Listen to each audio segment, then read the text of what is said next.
With so many options for therapy, therapists, different clinics, private practices out there, you might be wondering why choose a Muslim therapist.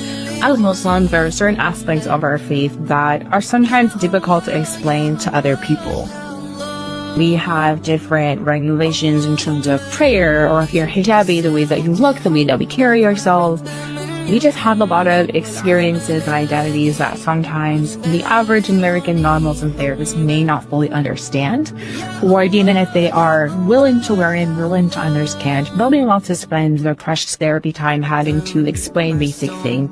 It's important to us that your therapy time is for you, and you're able to spend those precious 15 minutes every week really discussing what's important to you and who you are and your experience. So why choose a Muslim therapist? So that you can be better understood, so that you can feel safe and comfortable to disclose certain experiences and identities without feeling judged, without fear of feeling like you have to over-explain things or make yourself feel palatable or seen by somebody who may not fully understand.